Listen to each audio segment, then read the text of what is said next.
Have you ever wondered, am I truly happy? If you feel the answer is no, you're not alone. You might think you're missing something, but true happiness comes from within. In Powered by Happy by Beth Thomas, you'll discover how to achieve happiness and fulfillment at work. This video will uncover the key elements of happiness and how to implement them in your workplace. If you're ready to move past daily frustrations and embrace genuine happiness at work, join us on this journey to transform your professional life and achieve the happiness you deserve. We have divided this book into 5 chapters. Let's get started. Chapter number 1. Create your definition of happiness. Everyone wants to be happy, but happiness means different things to different people. Some find happiness in having enough food, while others find it in buying new gadgets. Many people struggle to find happiness because they look for it in the wrong places. True happiness comes from within. First, ask yourself if you are happy. Many people don't realize they are happy until someone else points it out. Happiness is influenced by how we feel about ourselves, our relationships, and our work. It's not just about home life. Work experiences also matter. People often get so busy with work that they forget about their personal lives. Long hours in an unsuitable environment can make us irritable and angry at home. This negativity can affect both work and home life. True happiness comes from balancing happiness in all areas of life. Beth Thomas, the author of this book, experienced this change. She left her dream job to stay home with her daughter. Beth was on the path to starting her consulting firm and took a job at an international brokerage firm to gain experience. She spent years traveling and was rarely home. Beth and her husband had a 3-year-old daughter. When Beth traveled, she left her daughter with her parents. One day, while negotiating a business deal in England, she called her daughter to say goodnight. Her daughter cried and said she missed her mom. In that moment, Beth realized she was focusing on the wrong things. She quit her job to stay with her daughter. Having everything doesn't make you happy. Greed is not the path to happiness. You need to know what you truly want and focus on things that will keep you happy in the long run. Chapter number 2. Choose happiness and make it happen. In this chapter, we'll learn how to find happiness in our daily lives and search for long-lasting happiness. We'll discuss practical techniques to apply in your work life and the importance of balancing personal and work experiences. Happy people don't always smile. They have bad days too, but know how to look towards the light. They can face and adapt to unwanted changes in their lives. Let's explore Katie's story. She was a top employee and a good leader in her company's information systems department. She often sent her work to 2 managers who praised her efforts. When these managers were transferred, Katie felt lost and unhappy without their guidance. She thought about quitting but decided to find motivation within herself. Katie's happiness depended on praise from her bosses. When they left, she felt unmotivated. This shows why you shouldn't depend on others for your happiness. Find it within yourself. Difficult situations can hold you back, but it's important to rise above them. Remember 2 things. Everything happens for a reason, and there's always a lesson to be learned. Happiness can be found even in tough times if you look in the right places. Here are 7 techniques to stay happy during tough times. Be realistic and optimistic. It's okay to feel sad or angry, but remember bad feelings won't last forever. Be aware of your actions. Control your actions and maintain a positive outlook to prevent negativity. Maintain a positive perspective. Trust others and clarify misunderstandings before reacting. Think about the worst-case scenario. Realize things aren't as bad as they seem and be grateful. Deal with things one at a time. Avoid multitasking to keep your mind clear. Seek help from others. Having a support system makes tough times easier. Meditate.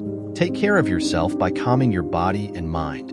Happiness is a choice and something you must work towards. If others can be happy, so can you. Chapter number 3. Minimizing worry and negative thoughts. Worrying and having negative thoughts are common habits that can harm your happiness and behavior. In the workplace, worrying can hinder success and performance.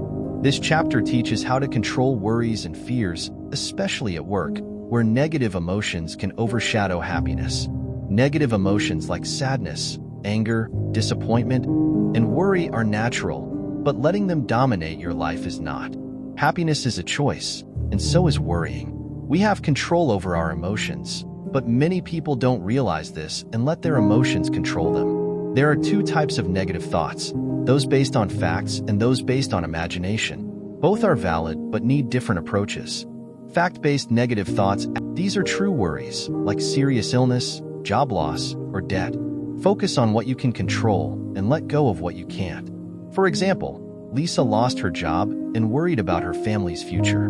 Instead of staying depressed, she updated her resume and found a better job in 6 weeks. Imagination-based negative thoughts, these are worries we create in our minds, often far from reality.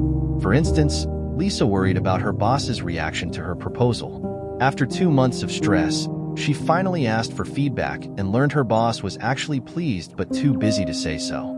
The key is to turn negative thoughts into positive actions or eliminate them. Don't let worries waste your time and happiness. Chapter number 4. When all else fails, just laugh. Beth doesn't claim to know everything about happiness, but she believes laughter is a powerful tool. She wrote a book to guide people towards happiness, emphasizing that laughter can turn any situation into a happy one. To be happy, you don't need to know everything. You just need to laugh, even when others might not feel like it. Laughter is contagious and can create a better environment. It's proven to have emotional and physical benefits, like strengthening the immune system, reducing muscle tension, and lowering blood pressure. You don't need others to laugh. You can laugh along with movies, podcasts, or books. When others see you laughing, they'll be motivated to join in. Laughter can reduce tension at school, work, or home. Sharing a laugh with someone can ease difficult situations.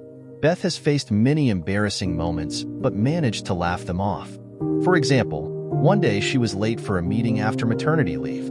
She had to drop off her baby at daycare and then realized her car was low on gas.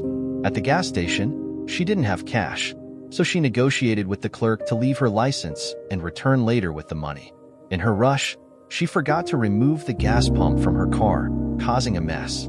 She laughed it off with the manager and later explained the situation to her boss, who also laughed and told her to be more careful.